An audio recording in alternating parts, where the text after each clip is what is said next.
दरियाफ्त के इस दिन मुसन्निफ और कॉर्नरस्टोन यूनिवर्सिटी के सदर जो स्टोवेल रोमी सल्तनत के एक शहर और अब एक जदीद तुर्की के इंतहाई मुतासिर कुन आसार कदीमा का सफर करते हैं। इफ्सुस पहली सदी में इफ्सुस एक बढ़ती हुई मसीहियत का घर था जिसकी सरबराही हजरत यूहन्ना के पास थी, जो जनाब मसीह के नौजवान शागिर्द थे। जनाब यसू अल मसीह का दुनिया के जी उठे हुए निजात दहिंदा के एतकाद ने रोमी सल्तनत के बहुत से खुदाओं की इबादत और वफादारी को मजरूह किया, जिसमें कैसर भी शामिल था। लिहाजा हजरत यूहन्ना को तुर्की के साहिल से 50 मील दूर जजीरे पितमुस में कैद किया गया था। ये पितमुस पर ही था कि जहां जनाब मसीह अचानक हजरत यूहन्ना के सामने एक रोया में जाहिर हुए, जो वक्त के इख्तिताम का नक्शा बनाता है। कलाम पाक में ये आखिरी किताब जनाब मसीह के नजूल के नाम से मशहूर है। ये एक ऐसी किताब है जो बहुत से लोगों के लिए दुनिया और बनी नौ इंसान के खौफनाक मुस्तकबिल की बात करती है, जिसके नतीजे में फैसले और खुदा का कहर जमीन पर डाला जाता है। लेकिन जनाब मसीह के इस आखिरी मुकाशफे ने किसी आखिरी आलमी जंग और कायनाती तबाही से कहीं ज्यादा बातें अफशा की। इससे बहाली और अमन के मुस्तकबिल के वक्त का भी पता चलता है, ऐसा वक्त जब मसाइब और आंसू खत्म हो जाएंगे। इस किताब का आगाज उन लोगों के लिए फाते जनाब मसीह के दिल को जाहिर करते हुए किया गया है जिन्हें वो पीछे छोड़ गए हैं।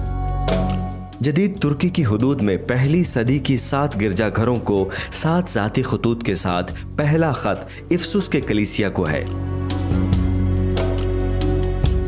दरियाफ्त के इस दिन मुकाशफा के 7 गिरजाघरों का सफर, इफ्सुस को खत।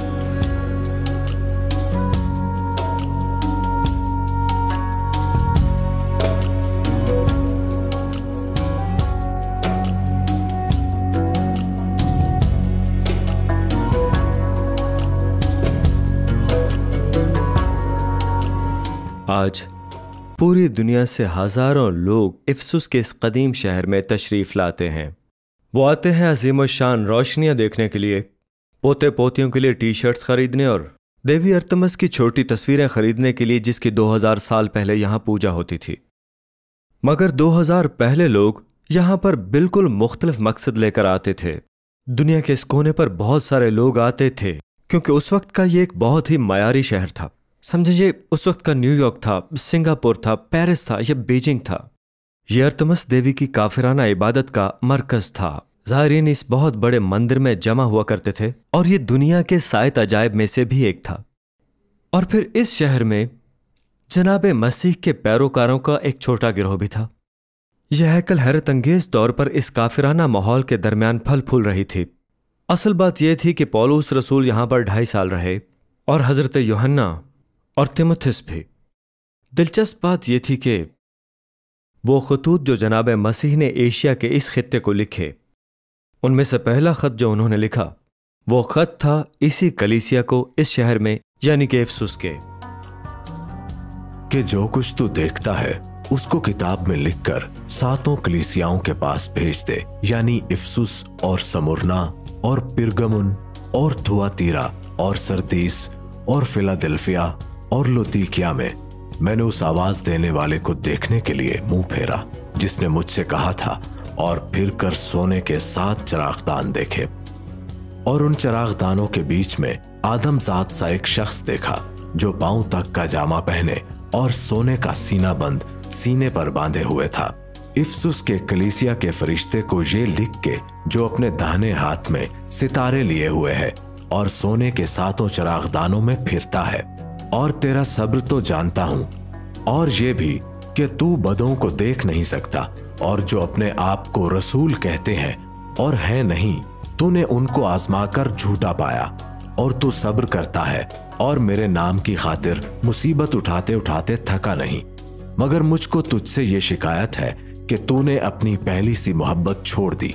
बस ख्याल कर कि तू कहां से गिरा है और तौबा करके पहले की तरह काम कर, और अगर तू तौबा ना करेगा तो मैं तेरे पास आकर तेरे चिरागदान को उसकी जगह से हटा दूंगा। अलबत्ता तुझ में एक बात तो है कि तू उन्हीं कुलियों के कामों से नफरत रखता है जिनसे मैं भी नफरत रखता हूँ।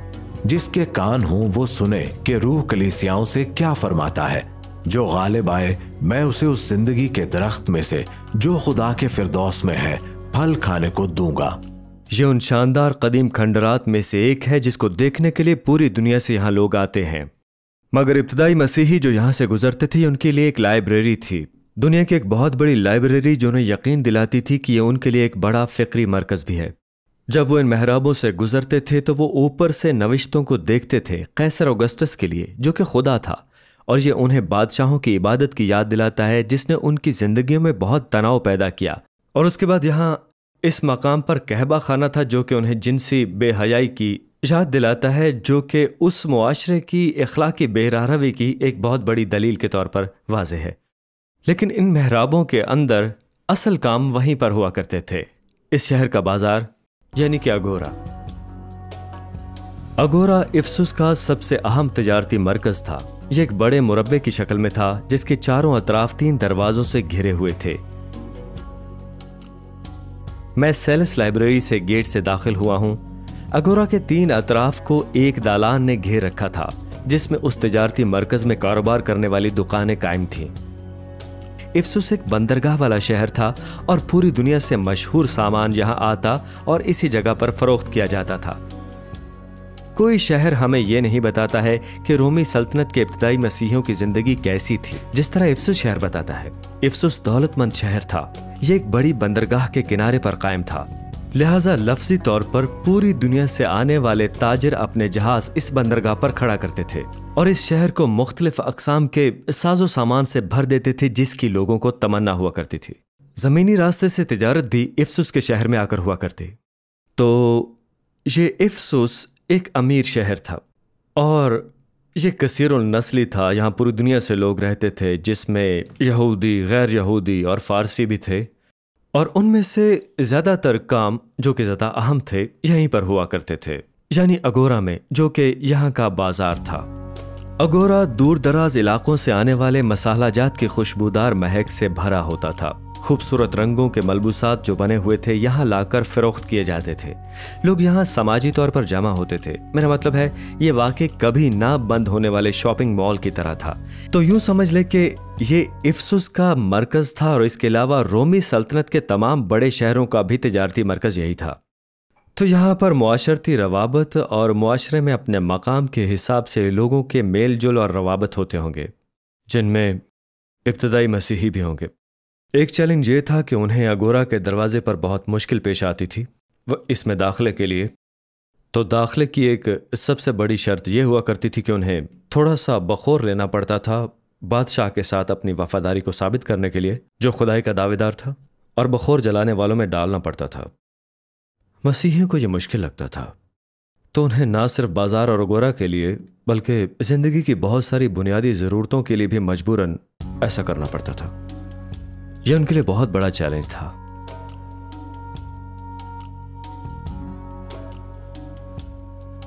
इफ्सुस इस माहौल का खासा था जिसमें इब्तदाई मसीहियों को न सिर्फ अपने बाजार और अगोरा के लिए बल्कि काफिर देवताओं की इबादत के लिए भी तशरीफ की जरूरत थी। यह काफिराना इबादत का भी एक बड़ा मरकज था।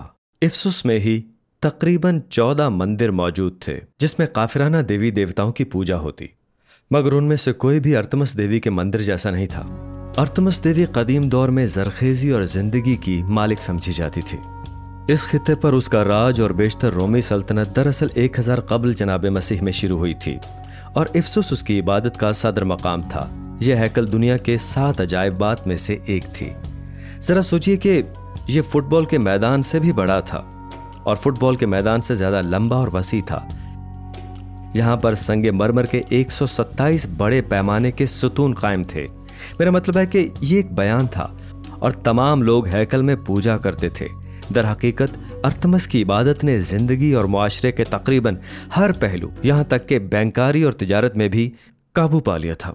बल्कि यूं कहिए कि यह मंदिर जो अर्तमस देवी का था उस वक्त की बैंकारी और तिजारत का मरकज था, जहां लोग अपना पैसा और चीजें लाते थे जिसके साथ वो कारोबार किया करते थे, और वो मंदिर रकम जमा करता था, आपको कर्जे देता था और सूद वसूल किया करता था। तो ये इस शहर का वाकई बहुत मरकजी मकाम था। चूंकि अर्तमस देवी जरखेजी की और जिंदगी की देवी थी तो उसके मंदिर में सैकड़ों तवाइफ और फाहशाएं मौजूद थीं, मर्द भी और औरतें भी। अर्तमस में मनाए जाने वाले बहुत से त्यौहार जिनसी बेरहरवी और जिनसी ताल्लुकात का यानी खुली बेअखलाकी का नमूना बने। जरा सोचिए कि इब्तदाई मसीहियों को कितना बड़ा चैलेंज होगा। और हर साल मई के महीने में उसका जन्मदिन मनाने के लिए ये, जिसे मुक़द्दस रास्ता कहते थे, लोगों की बहुत बड़ी तादाद, जिसे हुजूम या जुलूस कह सकते हैं, उससे भर जाता था। जिसके शुरका ने अर्तमस की तस्वीरें उठा रखी होती थी, उसमें म्यूजिक बज रहा होता था, नाच गाना चल रहा होता था, जो बंदरगाह तक चला जाता था। और वहां पर अर्तमस के मुजस्समों को पानी में डुबोया जाता था ताकि उसका कंवारपन फिर से वापस आ जाए। और ये भरपूर जश्न वहां से वापस आ जाता था उसी मंदिर में जहां पर वो रात को शराब पिया करते थे और जिनसी बेरारवी की हरकत करते थे। और चूंकि तमाम मजहबी रहनुमा ख्वाजा सरा थे, तो अक्सर मर्द अपने अकीदे को अमली तौर पर पेश करने के लिए अपने आज़ाए मखसूसा को काट कर अर्तमस देवी की शान में पेश कर दिया करते थे और मंदिर का एक हिस्सा बन जाते थे। तो ये था माहौल और ये था वो चैलेंज जहां इब्तदाई कलीसा पनपी, यानी इस तरह के मुआशरे के अंदर।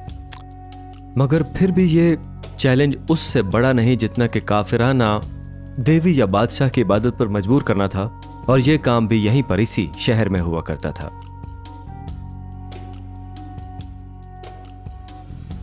इफ्सुस के शहर को न्यूकोवोरस होने का भी एजाज हासिल था। इसका मतलब एक ऐसा शहर था जो मेजबान था एक मंदिर का जो कि बादशाह का था। बहुत कम शहरों को यह एजाज हासिल था। इफ्सुस में ऐसे दो थे। नीचे वादी में दूसरी सदी क़ब्ल मसीह में एक मंदिर बनाया गया था ऑगस्टस का इल्हामी के लिए। मगर मेरे पीछे है दोमतियान का मंदिर, जो कि इफ्सुस के सबसे बुलंद तरीन मकाम पर तामीर किया गया ताकि सब लोग देख सकें। दोमतियान का दौरे हुकूमत शुरू हुआ 81 में, तो उसने फ़ौरन इस जगह का इंतखाब किया जहां पर लोग उसकी इबादत करें खुदा के तौर पे। दिलचस्प तौर पर मंदिर की सतह मुर्तफा पर, जहां पर मंदिर असल में कायम है, एक ऐसा ढांचा मौजूद था जिसे दीगर मुजस्समों ने सहारा दिया हुआ था। ये सल्तनत के तमाम खुदाओं के मुजस्समे थे। ये कैसा बयान है कि सल्तनत के दूसरे खुदाओं ने लफ्जी तौर पर उसे आला मकाम पर फाइज किया है, और मंदिर की इमारत के चबूतरे पर खुद दोमतियान का मुजस्समा था। यह समझने की बात है कि यह मुजस्समा कुव्वत के साथ हवा में बाजू उठाए हुए था, जिसकी लंबाई 50 फुट थी। और जब आप बंदरगाह पर आते हैं और ऊपर को नजर दौड़ाते हैं, तो इफ्सुस में नजर आने वाली यह पहली चीज होती है जो कि दोमतियान का मुजस्समा है। इब्तदाई मसीह के लिए यह बहुत ही परेशान कुन मंजर था, क्योंकि दोमतियान, जो कि नीरो के बाद था, एक ऐसा बादशाह था जिसने हैकल पर बहुत ज्यादा जुल्म सितम और जबर किया था। कभी कभी मैं सोचता हूं कि अगर जनाब मसीह का यह कौल कि वो मुतलक और ताकतवर है, तो इसका मतलब यह हुआ कि वो बरक्स था उन तमाम ताकतों और शबीहात के जो कि जनाब मसीह की जाहिर करदा कुव्वत से कहीं ज्यादा जाहिर होता है, जो कि इन लोगों ने की थी। तो चाहे ये जितना मर्जी परेशान कुन था, इससे भी बुरी वो रिवायत थी शहनशाहाना, क्योंकि रोमी सल्तनत को काबू में रखने के लिए सिर्फ एक ही रास्ता था। वो ये था कि बादशाह अपने आप खुदाई का दावा करते, और वो नाम इस्तेमाल किया करते थे निजात दहिंदा और खुदावंद और आका, इब्ने आदम और खुदा। तो इतनी ज्यादा सकाफतों और तरह तरह के लोगों के बनाए जाने वाला शहनशाह अपने आप को कायम कैसे रखता था? वो सिर्फ ये था कि वो खुदाई का दावा करे और तमाम लोग उसकी मिलकर पूजा और इबादत करते रहें। तो साल में कुछ ऐसे मौके आते थे जहां पर मसीहों की जरूरत होती थी, जब तमाम रोमी शहरी और शहरों के लोगों की वहां पर जरूरत होती थी कि वो अवामी तौर पर अपनी आवाज में इकरार करें कि सीजर उनका खुदावंद है। लिहाजा बहुत से बादशाहों के दौरे हुकूमत में, जिनमें ज्यादा इज्तमायत नहीं थी, चल नहीं सकी और मसीही एक तरीके से रेडार से नीचे चले जाते हैं। तो अब आता है दोमतियान, क्योंकि उसकी नीयत थी कि तमाम लोग उसकी इबादत करें, उसको खुदा माने, तो इसके लिए बड़े पैमाने पर जुल्म सितम होता। तो इफ्सुस की कलीसिया तब इस जुल्म सितम के साए के नीचे पनपती रही, और दर हकीकत यूहन्ना को शहर बदर कर दिया पितमस में, उन्हीं इक़दामात की वजह से जिनका इजहार इस तरह के मंदिरों में होता था।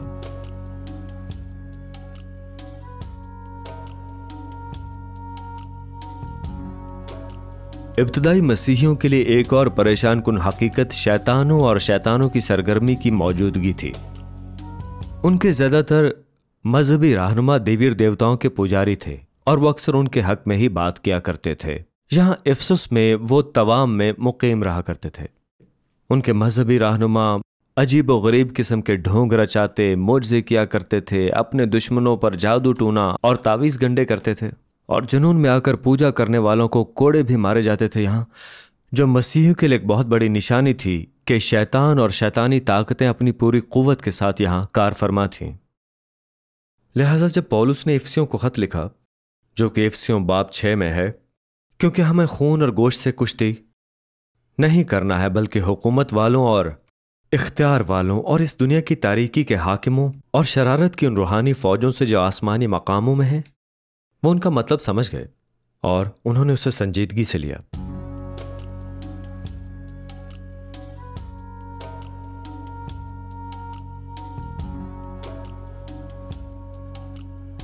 इस वास्ते तुम खुदा के सब हथियार बांध लो ताकि बुरे दिन में मुकाबला कर सको और सब कामों को अंजाम देकर कायम रह सको। और हजरत पौलुस उनसे पूछ रहे थे कि वो सिर्फ हुकूमत के खिलाफ ना खड़े हों या किसी ऐसे मकसद के लिए जो दूसरों का फैसला करें। हजरत पौलुस का इफिसियों के नाम खत कभी पढ़िएगा। वो उन्हें इस बिरादरी के दरमियान जिंदगी गुजारने के लिए कहते हैं, जो ऐसी बात कहती है जो हमारे दिलों में सच्ची होती है, जैसे अपने दुश्मनों को माफ कर दें, सबसे प्यार और शफकत का मुजाहिरा करें, अपने वालिद और वालदा की ताजीम करें, अपने बच्चों को खुदा की नसीहत में शामिल करें और गुलाम उन लोगों के ताबे रहें जो आपके आका हैं। और आका आपको धमकी देना छोड़ना पड़ेगा। आकाओं को ये मालूम होना चाहिए कि जन्नत में भी एक मालिक होगा। जनाब मसीह ने अपना पहला खत इफिसियों की यहाँ कलीसिया को भेजा। दूसरी हैकलों के बरक्स इस खत में उनकी तरफ से समझौते जैसा कोई भी इशारा मौजूद नहीं था। पर यकीन माने, तमाम दबाव को देखते हुए ये एक आसान चीज होती। मेरा मतलब, क्यों ना बखूर की एक चुटकी जला दी जाए और शहनशाह की ताजीम की जाए और बाजार में जाया जाए जहां मौशरती तौर पर कबूलियत मिले, या फिर शहनशाह की ताजीम की जाए या बुतों के सामने कुर्बानी दी जाए और इस तरह की गैर अखलाकी हरकत में हिस्सा ले जाए, फाहिशी फैलाई जाए ताकि आपकी कबूलियत हो और लोग छोटे से स्टॉल पर आकर आपसे शॉपिंग भी करें। दरअसल जनाब मसीह कहते हैं, तू निकुलियों के कामों से नफरत रखता है। इब्तदाई कलीसिया में निकुलियों एक फ़िरका था जिसने यूनानी फ़लसफ़ा और इसकी इल्म परस्ती को जज्ब किया, जिसकी बुनियादी तालीम यह थी कि हमारा मादी जिस्म बिल्कुल बेमायनी है और सबसे अहम चीज़ रूह है, तो जो भी काम किया जाता है जिस्म में या उसके लिए वो बिल्कुल बेकार है। लिहाजा आप बुतों को पेश करदा गोश्त खा सकते हैं और जिनसी बेहयाई में हिस्सा ले सकते हैं। लिहाजा उन्होंने इसके खिलाफ सख्त मौक़िफ़ इख्तियार किया। तो मुझे हैरत है कि वो इतने मजबूत क्यों थे। क्या यह हो सकता है कि उनकी आला क़यादत थी? हज़रत पौलुस रसूल यहाँ 3 साल रहे।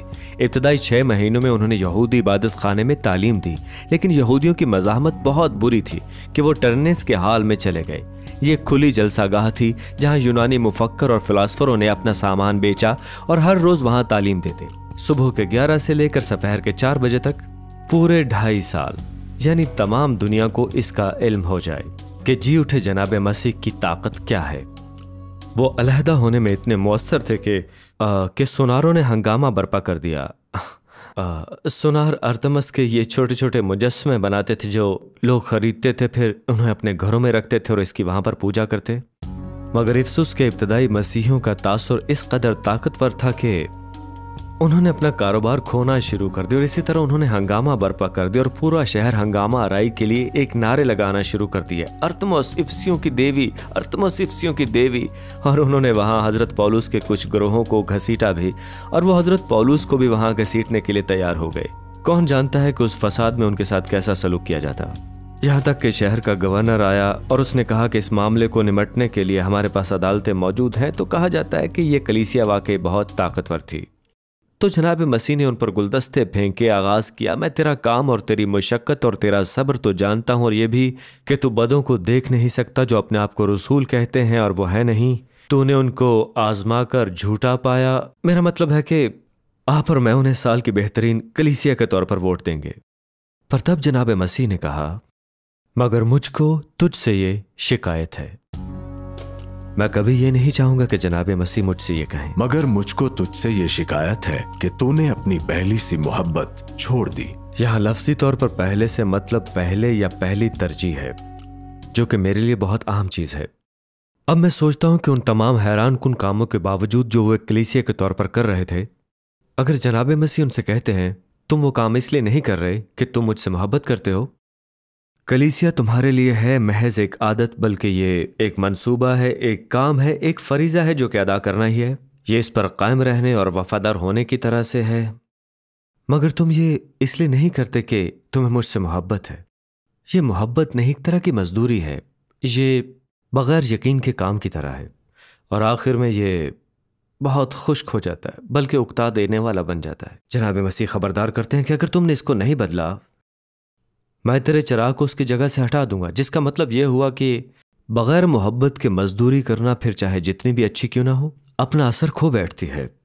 आप तारीकी में जिंदगी खो बैठते हैं, वो ताकत जो आपकी कलीसिया में है।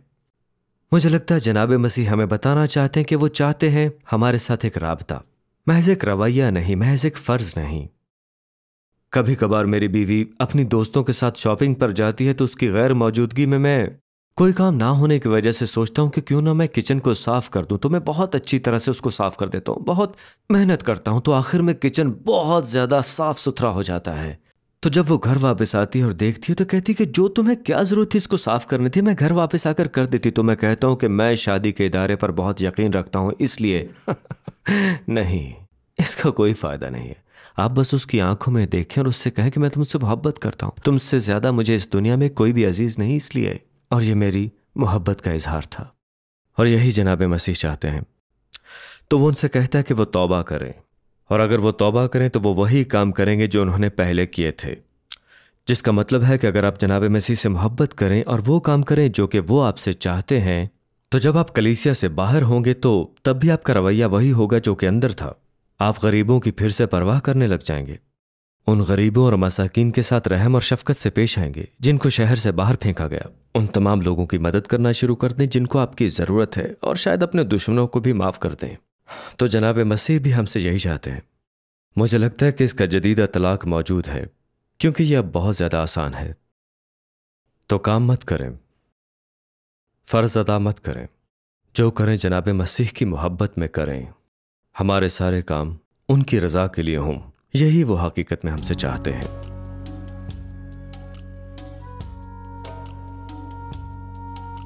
अरतमिस के माबद में ये तमाम चीजें बाकी खड़ी होने के बाद बाकी रह गई हैं।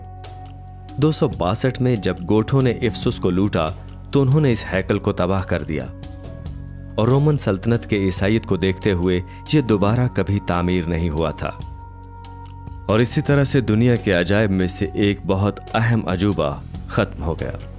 लेकिन जबकि हम यहां हैं, जनाब मसीह ने इफसियों के नाम लिखे गए खत के आखिर में इस हैकल का एक निहायत ही दिलचस्प हवाला दिया था। आपने फरमाया था कि जो गालिब आए मैं उसे उस जिंदगी के दरख्त में से फल दूंगा। अरतमस जरखेजी और जिंदगी की अलामत देवी है, और इसकी अलामत बैरूनी सहन में थी जहां एक बहुत बड़ा दरख्त खड़ा था। यह दरख्त जिंदगी की अलामत था। वो खवातीन जो हामिला नहीं हो पाती थी वहां आकर उसको छुआ करती थीं। वो लोग जो जिंदगी और सेहत की कसरत चाहते थे उस दरख्त के पास आया करते थे। वो दरख्त उम्मीद का एक जरिया था और इफ्सियों के लिए जिंदगी की तकमील की मानिंद था। जाहिर है मसीही उसमें हिस्सा नहीं लिया करते थे। इफ्सियों के बड़े और शानदार मौके से महरूम रहकर धोखाधड़ी का एहसास करना उनके लिए आसान होता, लेकिन जनाब मसीह ने फरमाया कि जो गालिब आए मैं उसे उस जिंदगी के दरख्त में से जो खुदा के फिरदौस में है फल खाने को दूंगा। अहम बात यह है कि वो दरख्त खुदा के फिरदौस में मौजूद है। इसका क्या मतलब हुआ? उन शहनशाहों के पास बहुत से खूबसूरत और शाहाना बाग थे, और उन्हीं बागात में वो अपने मुअज़्ज़ज़ मेहमानों की खिदमत किया करते। तो आम शहरियों के नसीब में ये नहीं था कि वो उनके शाहाना बागात में या उनकी शाहाना जन्नत में दाखिल होते। मसीहियों को तो छोड़ ही दें, मगर इसके अक्स को सोचें। इन शहनशाहों ने उन पर जुल्म सितम किया था और उनको हमेशा नीचा दिखाया, मगर दिन आएगा जब वो अपने खुदा के साथ सुकूनत करेंगे और वो उन्हें जिंदगी के दरख्त से फल अता करेगा, वो दरख्त जो खुदा की फिरदौस में ही बोया गया। तमाम खुतूत ऐसे ही थे कि तुम लोग वफादार रहो और मेरे पास अजीम अजर है तुम्हारे लिए, कुछ ऐसा जो दुनिया का कोई भी शख्स नहीं दे सकता है। और ये मुझे पहाड़ के खुतबे मती बाब 5 की याद दिलाता है, जहां जनाब यसुअल मसीह ने फरमाया था, खुशी करना और निहायत शादमान होना, क्योंकि आसमान पर तुम्हारा अज्र बड़ा है।